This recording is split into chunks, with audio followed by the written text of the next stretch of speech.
이번 사연은 시어머니 맞박에 부적을 붙이고 주문을 외웠다는 며느님의 사연인데요. 무슨 일이 있었던 걸까요? 함께 보시겠습니다.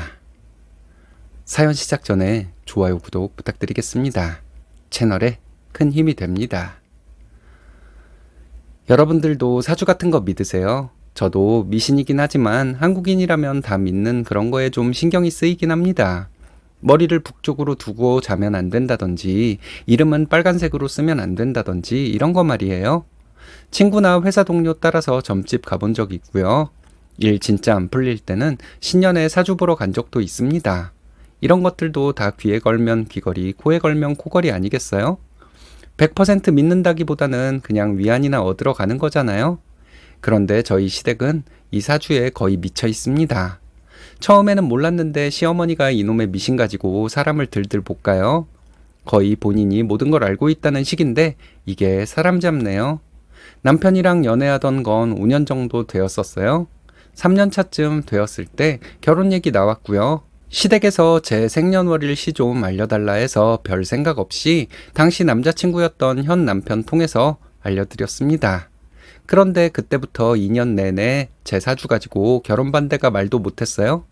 저는 솔직히 그런 걸로 결혼 반대하시니 얼척이 없었고요. 깔끔하게 헤어져 주려 했습니다. 더 길게 끌어봐야 서로에게 좋을 거 없다고 생각했어요. 그런데 저보다도 남자친구가 엄청나게 힘들어 했습니다. 어찌나 저를 잡는지 저희 친정 부모님께서도 절더러 다시 한번 생각해봐. 얼마나 힘들면 저러겠어. 어른들 반대하시는 거 잠깐이야. 했을 정도였습니다. 매일을 울고불고 매달리고 심지어는 저희 친정 부모님께 무릎 꿇고 절절하게 빌었답니다. 저 없을 때 찾아가서 제발 제 마음 좀 돌려달라고 그랬다네요. 친정 부모님도 처음 시댁에서 사주 가지고 왈가왈부하는 것에 대해서 탐탁지 않게 생각하셨거든요. 남편 정성에 넘어간 거죠. 그래서 저도 마음을 돌리게 되었습니다. 단 남편이 본인 부모 설득해 오면요. 시아버지께서는 그런 거 크게 믿지 않으시는 걸로 알고 있었는데요. 문제는 시어머니였습니다. 불교를 믿으시는데 주변에 사주 공부하시는 분들도 많고 그런가 봐요. 전문적으로 배우거나 하신 분들도 아니에요. 본인들끼리 모여서 사주 공부인지 뭔지 이상한 모임 가지는 분들입니다.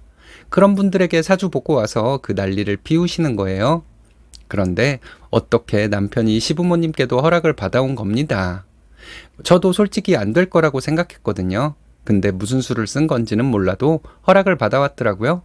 나중에 들은 건데 남편이 시부모님께 지금 결혼 허락 안 해주면 평생 아들 못 보고 사신다. 알아서 하셔라. 경고했답니다. 그거 들은 시아버지가 시어머니에게 호통치셔서 겨우 허락도 아닌 것 같은 허락을 받아온 거였어요. 그러니 그 후로도 시어머니 태도가 어땠겠어요? 가관도 아니었죠. 상견례 자리에서 저희 부모님더러 이러더라고요. 세상에 어떤 부모가 자기 자식 죽는다는데 허락하겠습니까? 남편 잡아먹을 사주라는데 반대하는 게 당연하죠. 라고요. 제 기가 너무 세고 어쩌고 저쩌고 진짜 듣고 있는데 저희 부모님께 너무 죄송했습니다. 그래도 남편이 시어머니 헛소리 한참 발동 걸리려 할 때 데리고 나갔고요. 뭐라고 또 협박을 한 건지 얌전해져서 들어오셨더라고요. 저희 부모님께서도 상견례 하신 후에는 이 결혼 다시 생각해보는 게 어떻겠니? 하셨습니다. 그런데 제 생각은 좀 달랐어요. 우선 이대로 헤어지면 남편이 진짜 잘못될 것 같았고요. 시어머니를 두고 오냐, 내가 기세다고 결혼해서 어머니 기도 꺾어드릴게요. 하는 마음도 가졌습니다. 저도 참 멍청한 거죠. 그 후로도 시어머니는 별별 요구를 다 했어요. 저희 불러다 놓고 내가 아는 도사님이 있는데 결혼은 해도 되는데 100일간 기도를 해야 된댄다. 라며 말도 안 되는 요구를 했어요. 결론은 그놈의 도사님에게 돈 주라 이거였습니다. 저희더러 100일 기도를 하라는 것도 아니었고요. 도사님이 대신 해주실 거라며 당시에 500만 원인가 적지도 않은 금액을 내라는 거예요. 당연히 저는 절대 못하겠다고 했고요. 결국은 이건 시아버지가 해결해 주셨습니다. 시어머니 몰래 남편에게 돈을 주셨다고 해요. 남편에게 굉장히 미안해 하시면서 많은 돈은 못 도와주지만 이거라도 가져다 써라. 애비가 힘이 없어서 미안하다. 라고 하셨다네요. 그러고는 어쨌든 도사님인지 뭔지 그 사기꾼 같은 사람의 말을 듣고 홀랑 500만 원을 갖다 주셨고요. 100일이 지나니까 실제로 시어머니께서 저희 불러다 놓고 이제 됐다. 서로 존중하면서 살면 돼. 하시면서 언제 그랬냐는 듯이 천사 같은 모습으로 변하시더군요. 그거 보면서 진짜 소름이 끼쳤습니다. 지금이라도 이 결혼 물려야 하나 생각은 했지만 저희 아버지 나이가 꽤 있으셨거든요. 혹시나 저 결혼하는 것도 못 보고 가실까 해서 참았습니다. 그 후로도 저희 쪽에서 식 날짜를 잡으라고 하더니 도사님이 안 된다고 하셨다던지 결혼식장도 동쪽이 좋은데 왜 남쪽으로 잡았냐느니 진짜 별의별 걸 가지고 다 난리를 치셨는데요. 그 후로는 저도 지기 싫어서 그냥 예약해두고 제 마음대로 해버렸습니다. 결국에 결혼까지 하게 되었고요. 제가 결혼하고 남편 잡아먹었을까요? 아니요.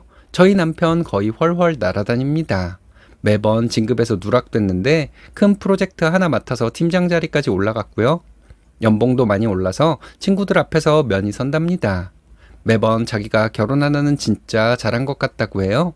친구들이나 회사 동료 앞에서도 입에 침이 마를 정도로 제 자랑하기 바쁘고 아들보다는 딸을 원했는데 딸 하나 먼저 낳고 둘째는 아들까지 낳아서 잘 키우고 있습니다.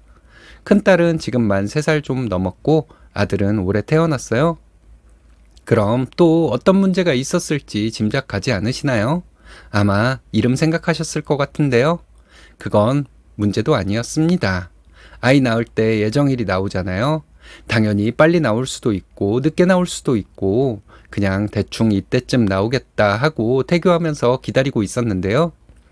첫째 낳을 때 시어머니가 애 낳으면 좋은 날을 받아오셨습니다.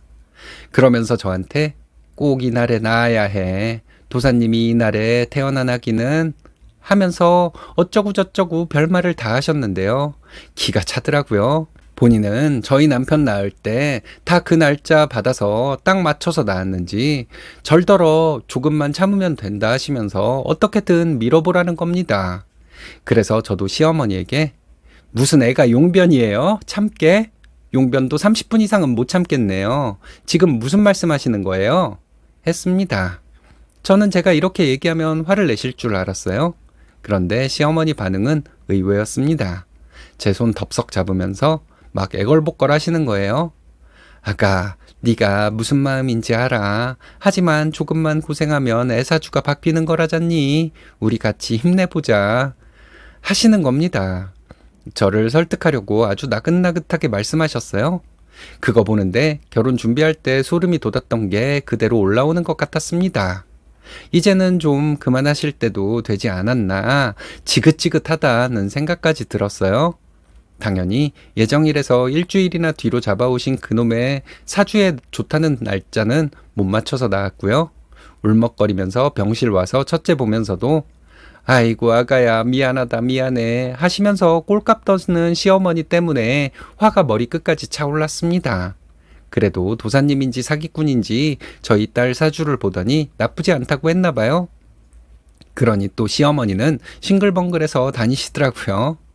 저는 진짜 정신에 문제가 있는 게 아니라면 어떻게 저럴 수가 있나 싶었습니다.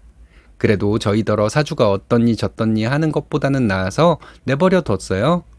그런데 이번에 시어머니가 도를 넘어도 제대로 넘으셨습니다. 올해 저희 둘째가 태어났잖아요. 100일 지나고 나서는 애 데리고 슬슬 외출도 해도 될 것 같아서 시댁에 다녀왔거든요. 혹시나 예방접종 맞고 면역력 완전 생성되기 전까지 위험할까 싶어 아무도 안 보여드렸는데요. 이번에 처음 보시는 거였어서 시부모님 모두 예뻐 죽으려 하시더라고요. 그때는 순간 저도 시어머니가 그렇게 이상한 짓을 하시는 분이라는 걸 까맣게 잊어버렸습니다. 너무 평범한 사람처럼 저희 둘째 보면서 행복해 하셨거든요. 그래서 오랜만에 진짜 기분 좋게 점심 먹고 저녁 되기 전에 집에 돌아왔어요. 남편이 첫째 씻기는 동안 저는 둘째 옷 갈아입히고 있었고요. 그런데 애기 옷 안쪽에서 작은 종이 조각이 있더라고요. 애기가 움직이면서 구겨졌는지 작게 접혀 있어서 꺼내서 버리려 했습니다. 그런데 뭔가 쎄한 촉이 발동해서 펼쳐봤는데 세상에 그게 부적이더라고요. 하마터면 못 보고 그냥 넘어갈 뻔했는데 남편 불러서 이게 뭔지 아냐고 캐물었습니다. 당연히 남편은 모른다고 했고요. 이런 짓을 할 사람은 딱 한 명밖에 없을 거라고 생각해서 뜬 눈으로 밤 지내고 다음날 아침 당장 시댁으로 튀어갔습니다. 아침 일찍부터 저희가 찾아오니 놀란 모양이셨는데요. 저희 보고 애들은 어쩌고 왔어? 하면서 불안해하시는 시어머니 밀치고 들어가 부적을 보여드렸습니다. 어머니, 이게 뭐예요? 애 옷 속에 들어있던데요? 라고 쏘아붙였습니다. 시어머니는 처음에 모른 척 하셨는데요. 시아버지랑 남편까지 나서서 추궁하니 그제서야 이실직고 하시더군요. 또 그놈의 도사님이 저희 애한테 안 좋은 기운이 붙어 있다고 했답니다. 한 달만 지니고 있으면 괜찮아질 거라고 해서 100만 원이나 주고 부적을 받아오셨대요. 남편은 시어머니에게 엄마, 제발 좀 그만해. 부탁 좀 하자. 하면서 화를 냈는데요. 시어머니는 뻔뻔하게 내가 너네 잘 되라고 한 거지 누가 보면 저주라도 한 줄 알겠어? 라시더군요. 그 순간 제가 도저히 화를 참을 수가 없었습니다. 그래서 현관 앞에 있었던 박스 테이프 쫙 뜯어서 부적에 붙여서 시어머니 이마박에 붙여버렸습니다. 그리고 저는 악귀야 물러가라! 하고 소리를 질렀습니다. 시어머니는 벼랑간 저한테 맞으신 줄 알고 어리둥절해 하셨고요. 어지러웠는지 고개 숙이고 잠시 가만히 있다가 본인 이마에 붙은 게 시야를 가리니 막 소리를 지르시는 겁니다. 떼어내려다 테이프가 머리카락에 많이 붙었는지 머리카락도 한 움큼 같이 빠졌어요. 그거 보는데 왜인진 모르겠는데 웃음이 나더라고요. 거의 미친 사람처럼 깔깔 웃으니 시어머니도 당황해서 아무 말 못하셨습니다. 저는 막 웃다가 그냥 시댁을 나와버렸어요. 따라 나온 남편에게 나 너네 집 다시는 안 가. 알겠어? 애들 보여줄 생각도 하지 마. 그 순간 이혼이니까. 라고 이야기했습니다. 그래서 지금은 시댁 안 보고 있어요. 남편도 본인 엄마한테 질렸는지 자기도 시댁 가보지 않는 것 같네요. 사주에 미친 시어머니, 오히려 그런 행동 때문에 본인 가족들이 다 힘들어 한다는 건 알까 모르겠습니다. 시어머니를 제외한 모든 사람들이 보살이네요. 자기 믿음에 꽂혀서 남들 괴롭히는 사람들은 답이 없는 것 같습니다. 다음에는 시어머니 이마에 부적을 붙이고 종을 쳐보세요. 시어머니가 폴짝폴짝 뛰면서 따라올 겁니다.